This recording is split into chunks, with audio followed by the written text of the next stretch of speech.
Derrière les branches de ce saule pleureur se dissimule la petite église de Saint-Laurent. Mais moi, je l'appelle la belle dame. Une belle dame qui est bien cachée.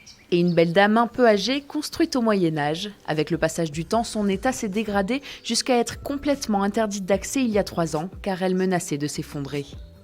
Elisabeth Brouze, originaire d'un village voisin, est alors venue la visiter pour la toute première fois avec son frère. Ça a été le coup de foudre. Ces chapiteaux, ces voûtes, toute cette structure. Et puis, je me sentais très respectueuse de ce travail. C'était vraiment très important pour moi de le sauver.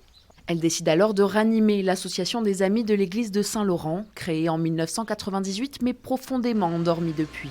Après des mois d'études, les travaux sont lancés, les vieilles pierres sont récupérées et reprennent place les unes après les autres.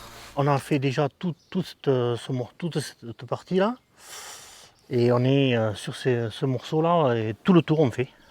Le gros chantier, c'est de préserver les murs et remonter les parties qui sont effondrées, quoi. 20 000 € de travaux financés par la mairie de Plaisance, la région et le département. C'est hyper important, c'est notre patrimoine, on défend en même temps un territoire.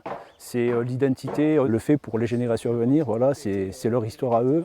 Et voilà, on veut leur transmettre. D'autant que la petite église est chargée d'histoire. Les édifices hospitaliers sont gravés de cette croix. Il y avait un hôpital ici en fait pour accueillir les pèlerins qui allaient à Jérusalem. C'est une église du XIIe siècle, donc elle est très très importante dans la région.